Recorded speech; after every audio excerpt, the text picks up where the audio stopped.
Deliver this as a single continuous narration by James only, in a dramatic, cinematic storytelling style, slightly fast-paced, with minimal pauses from start to end.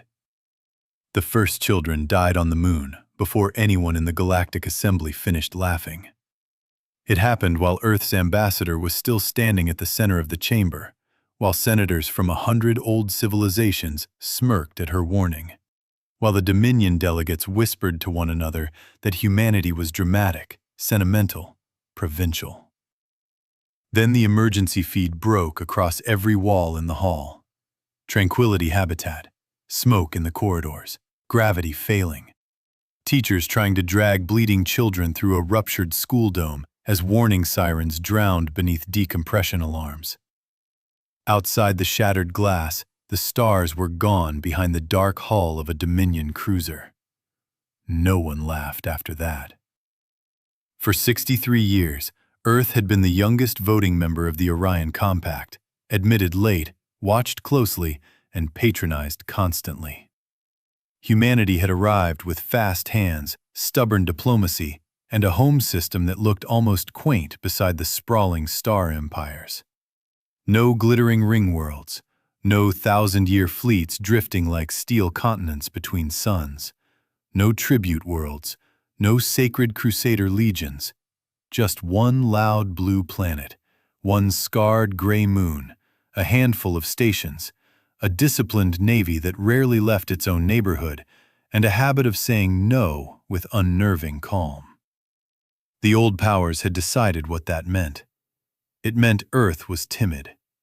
It meant humans were clever traders with a dramatic military culture and very little real reach. It meant that if the pressure was applied hard enough, they would fold like every other young species that wanted safety more than pride. The Dominion believed that most of all. They had wanted the Earth-Luna transfer corridor for years. Officially, it was about shipping regulation, customs inspections, anti-piracy doctrine, and shared security stewardship. Unofficially, it was about control. Whoever controlled the corridor controlled trade into the inner system, the flow of fusion isotopes from lunar mines, the relay paths through which half the Compact's financial timing signals now moved. Earth had modernized too fast. Earth had become too central. And worst of all, Earth had done it without begging permission from the old powers.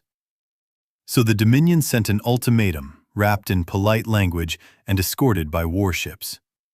Accept Dominion peacekeepers in cislunar space. Submit all traffic to foreign inspection. Dismantle strategically destabilizing launch infrastructure on the moon. Permit compact oversight of shipyards above Earth. Do it within 72 hours, and stability would be preserved. Humanity answered with one sentence: do not enter the exclusion sphere. That line was older than Earth's membership in the Compact. It had been delivered privately to every power that ever sent surveyors near the system. It was not shouted. It was not advertised. It sat buried in treaty language and navigation advisories and carefully worded military notices that most older species treated as nervous posturing from a species with fresh scars and a fortress mentality. The Dominion crossed it anyway. At first they moved carefully, almost elegantly, as if staging a lesson. A task group of 12 warships translated in beyond Mars and advanced toward Earth in perfect ceremonial formation. Their flag cruiser, Sovereign Claw, transmitted continuously to the networks of the Compact, assuring all worlds that no hostile action was intended, that they were here only to preserve order and protect commerce from a dangerous, unilateral regime. Their commentators spoke of humanity as one might speak of an emotional provincial governor. The assembly murmured. Neutral worlds hesitated. A few even advised Earth to accept the humiliation and avoid bloodshed. Then the Dominion frigate Valiant Purpose cut power to Tranquility Habitat and sent boarding troops into a civilian district. They claimed later they had detected hidden military personnel inside the dome. They claimed the first deaths happened in confusion. They claimed the explosions were caused by human sabotage. But the recordings spread too fast and too clearly for the lies to take root. Dominion troopers firing into a maintenance tram full of evacuees. Medics pinned behind blown-out seals. A girl in a silver pressure shawl beating both fists against a sealed emergency hatch because her little brother's suit line had been severed and he was going still in her arms. Every screen in the assembly showed her. That was the moment the lines stopped being political. On Earth, people did not riot. They did not scream in the streets. They did something that frightened the older powers far more. They went quiet. Financial markets froze for 8 minutes, then reopened in perfect order.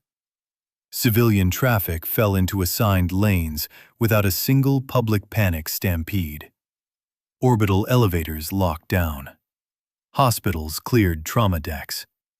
Reservists stopped answering messages because they were already on the move. Across the planet, across the stations, across the mining warrens under lunar regolith, humanity reacted with the terrible efficiency of a species that had rehearsed grief too many times to waste it. Admiral Jonah Hale appeared 3 hours later on a narrow-band military channel. He looked tired, not enraged. That made it worse. "You have fired on protected civilians under treaty shield," he said. "Withdraw every military asset from cislunar space immediately. Return the surviving residents of Tranquility Habitat. Surrender the officers responsible for summary tribunal. You have 19 minutes. High Marshal Tovek of the Dominion answered from the bridge of Sovereign Claw with open contempt. He was ancient even by his kind's standards. His plated face marked with ceremonial gold. His voice so cold it seemed bored by the whole affair.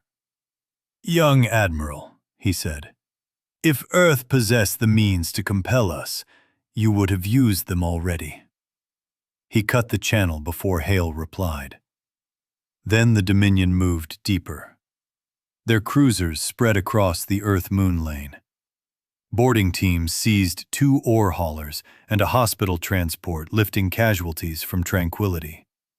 They locked targeting grids on orbital docks above Nairobi and Quito. On every public frequency, they repeated the same message. Compliance would prevent escalation. Resistance would make Earth responsible for what happened next. From a distance, it looked convincing. Earth's visible fleet withdrew behind orbital clutter. Defense monitors near Luna went dark one by one. Civilian tugs clustered around damaged platforms as if for evacuation. Long cargo trains slipped from the far side of the Moon toward shadowed polar routes, unescorted, vulnerable, almost desperate. Compact observers thought they were watching the beginning of surrender. They were watching the battlefield being emptied. The 19 minutes expired without fanfare. Nothing happened for 8 more. That silence settled over the system like a held breath. Dominion crews grew jumpy. Fire control officers reported strange power blooms beneath the lunar surface, then lost them in background noise.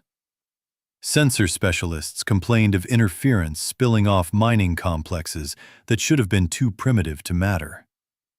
Tovek dismissed it.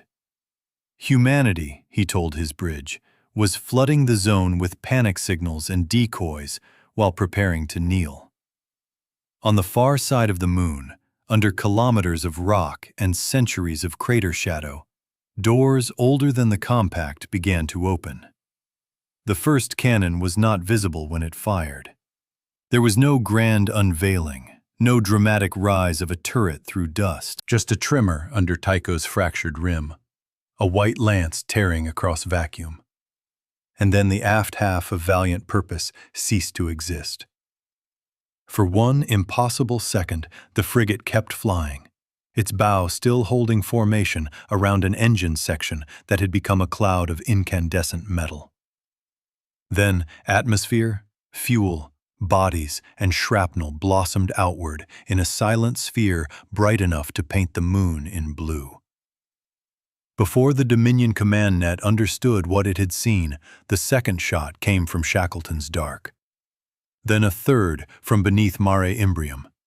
Then 12 more from places the Dominion had certified for decades as mining, astronomy, isotope cracking, thermal storage, mass transfer, or dead geology. Moon cannons. Buried coil arrays the size of cities. Deep-fed capacitors hidden under civilian infrastructure. Kilometer-long launch rails sunk into bedrock and masked beneath heat-baffled regolith. Every mining line they had mocked, every primitive mass driver they had catalogued as industrial equipment, every restricted crater they had called paranoid secrecy, had been part of a single firing architecture wrapped around the moon like a patient fist. Sovereign Claw turned too slowly. The slug that hit her came from the far side at such velocity that her shield envelope flashed once and folded inward like paper touched by flame. The impact punched through 4 armored decks, detonated magazine cells, and blasted a hole from keel to dorsal spine wide enough to vent command galleries into vacuum. The Dominion flagship did not explode immediately. It burned. It rolled. It transmitted one broken burst of static and a half-finished order before a follow-up beam from the southern pole cut through the wound and split the ship open. Across cislunar space, Dominion formation collapsed into panic. Ships scattered, trying to dodge fire launched from a world they had not believed could shoot. But the moon kept speaking. Firing windows opened and closed with machine precision. Some shots killed, others crippled. Engines vanished, sensor masts sheared away. Weapon rings melted in carefully placed lines. Human targeting was not wild, it was judicial. And still, they were not done. From orbit above Earth, the retreating human fleet turned as one. What had looked like a defensive withdrawal became a pincer. Missile screens rose from hidden magazines tucked against station spines. Civilian tugs shed false hulls and became missile tenders. Cargo lighters vented insulation blankets and revealed strike drones packed in rows. Even the drifting debris fields had been seeded with waiting kill vehicles that woke on coded pulse and lunged into the wounded Dominion ships trying to regroup. The assembly watched live feeds in horrified silence as the balance of power in the inner system inverted in less than 4 minutes. Ancient senators who had spent centuries speaking of humanity as a promising but fragile species now saw the truth in cold geometry. Earth had not been weak. Earth had been withholding. What few outsiders knew was why. When humanity first reached the stars, they had studied the histories of the elder races and found a pattern so obvious it felt like prophecy.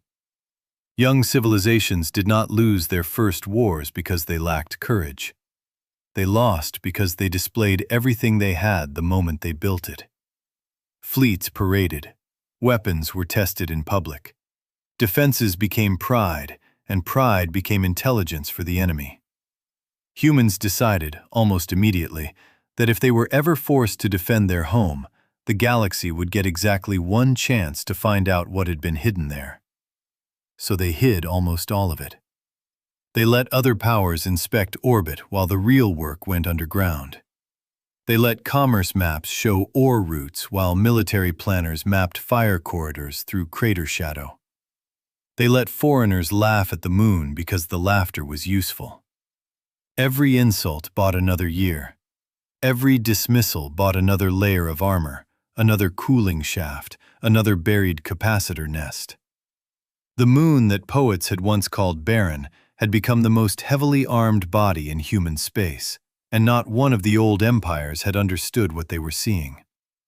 By the time Dominion reinforcements translated at the edge of the system, the first task group was already dying.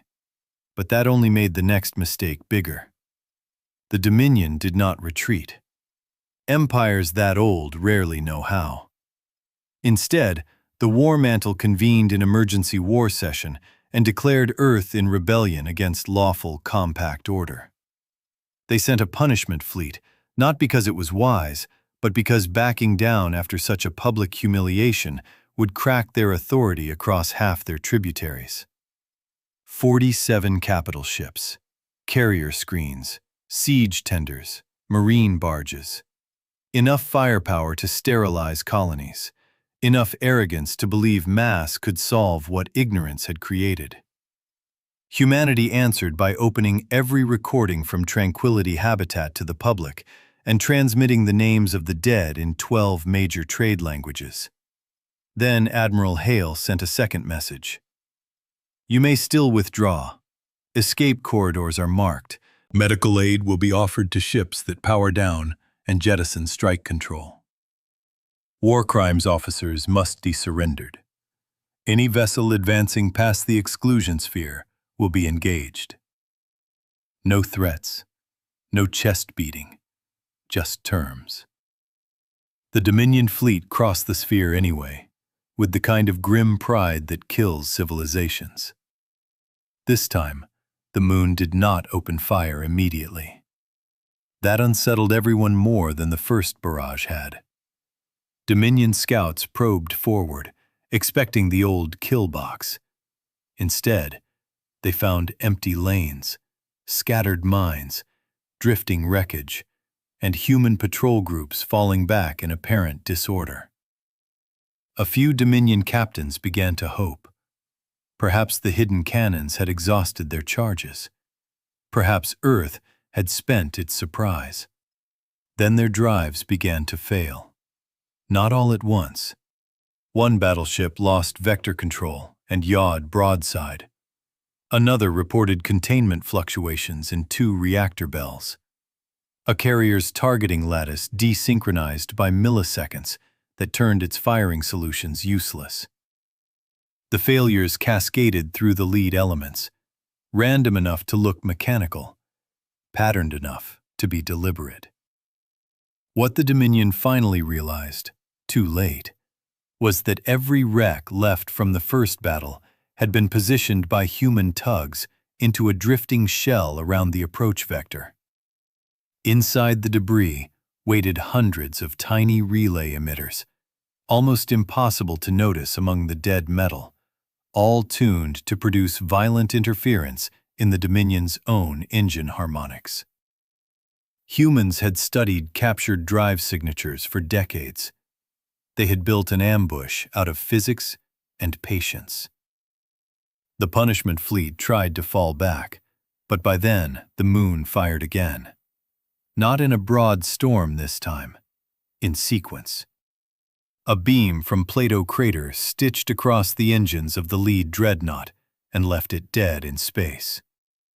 2 hyperdense slugs from the far side skipped through the armor of a siege tender and ignited its antimatter handling ring. A carrier tried to launch bombers and lost its flight decks to precision strikes so exact that the parked craft blew inward, turning the hangars into furnaces. Human ships swept through the gaps with strict formation discipline, never overextending, never chasing easy kills, always cutting command links, sensor nodes, and propulsion before finishing targets that still refused surrender. For 6 hours, cislunar space became a machine of narrowing choices. Power down and live. Advance and die. Some Dominion captains finally understood. A cruiser squadron dropped shields, vented magazines, and broadcast surrender codes. Human fire passed over them without a single opportunistic strike. Medical cutters approached under white pulse beacons. Survivors were taken aboard.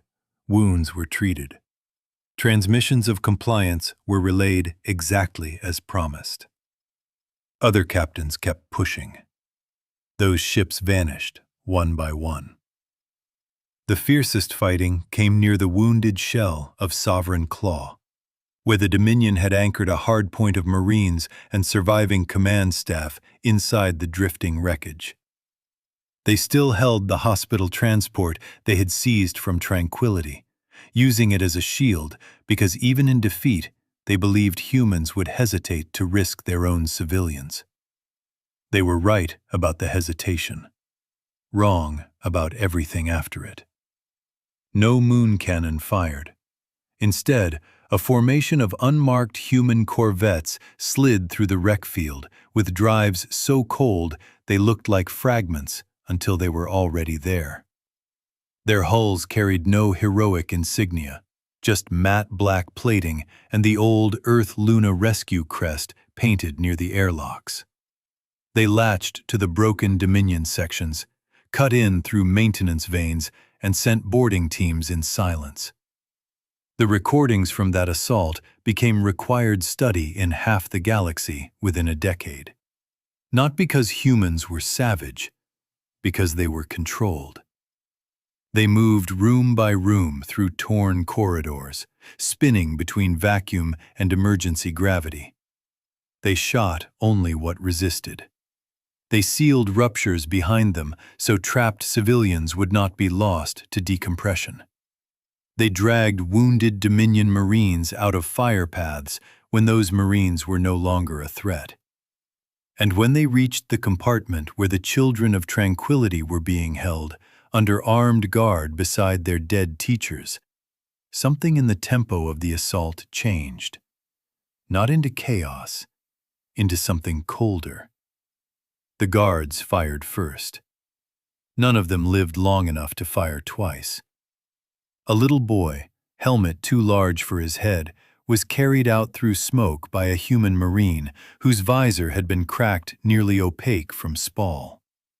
The Marine passed the child into a medtech's arms, checked the pulse of a dying Dominion officer beside the hatch, applied a clot patch to save him, and went back in. That image spread farther than the battle footage. The galaxy had seen vengeance before. It understood rage. What it did not understand was this: a species that could be furious enough to bury an empire's fleet, yet disciplined enough to keep saving the enemy even while doing it. By the time High Marshal Tovek was pulled from a burning command blister, the war was over in every way that mattered.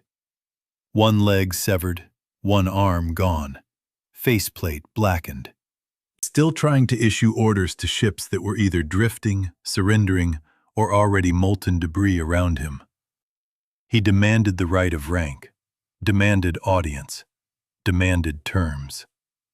Admiral Hale met him by remote link from a command room somewhere beneath lunar stone. "You were warned," Hale said. Tovek stared at the man on the screen, then at the lunar horizon visible through the shattered hull around him. Fires glimmered across it in long, impossible lines, like cities waking under ash. For the first time since entering the system, the old marshal looked afraid. "You built a fortress in secret," he said. Hale did not blink. "We built a home that could survive people like you." There were still Dominion fleets beyond the system, still client states, still politicians in the compact who wanted to pretend the disaster had been a misunderstanding instead of a crime followed by a catastrophe. But empires run on image as much as force, and the image had been destroyed.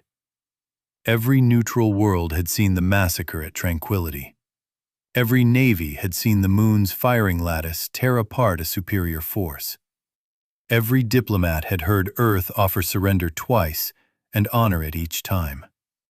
The old stories forming in real time were already stronger than the Dominion's official line. Within 3 days, 2 tributary sectors declared neutrality. Within 6, a frontier legion refused redeployment orders. Within 9, the Compact opened formal war crimes proceedings against surviving Dominion officers and suspended all military transit rights through shared gates. Earth did not conquer anything. It did something more devastating. It made the rest of the galaxy stop being afraid of the empire that had tried to make an example of them. That was the second reversal, and in some ways, the greater one. Humanity could have chased the broken Dominion fleets back to their own stars. Some within Earth demanded it. After tranquility, many would have cheered. Instead, Earth mobilized, fortified the outer system, recovered the dead, treated the prisoners, and published everything. Every sensor log, every warning, every boarding record, every hospital triage chart. They let truth do the rest. Cold evidence, patiently arranged, collapsing 1,000 years of prestige. The funerals on the moon lasted 13 days.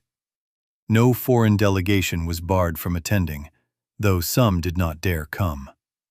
Those who did found no triumph there, no celebration of victory. Only ranks of human naval personnel standing motionless in vacuum-black dress uniforms while names were read beneath repaired domes and fresh glass.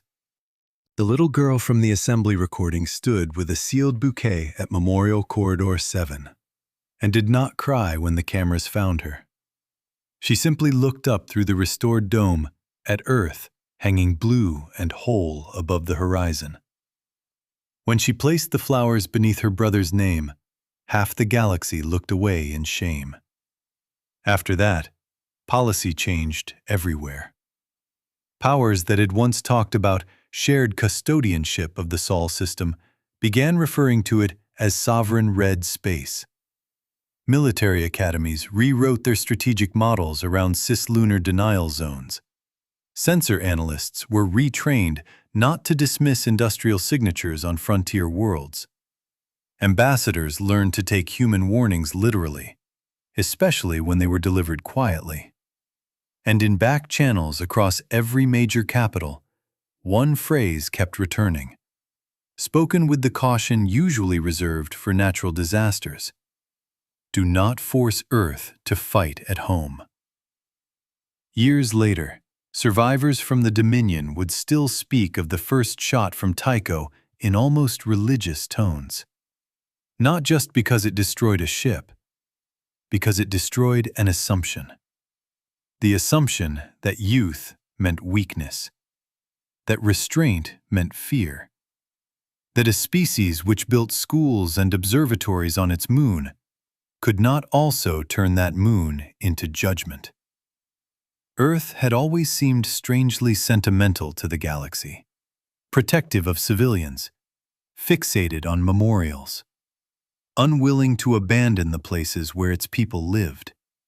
The older races had mistaken that devotion for softness. They never made that mistake again. Because when the records were finally closed and the last tribunal sentence carried out, what remained was not simply the memory of an empire broken in orbit over a blue world. It was the understanding that humanity's mercy was real, but so were its limits. And once those limits were crossed, the response would not be loud or glorious or reckless. It would be measured. It would be legal. It would be total. And the next time some distant admiral looked at Earth on a star chart and saw only one inhabited planet and one silent moon, every veteran in the room would remember what happened to the last fleet that mistook silence for safety. Earth was never defenseless. It was waiting for someone arrogant enough to find out.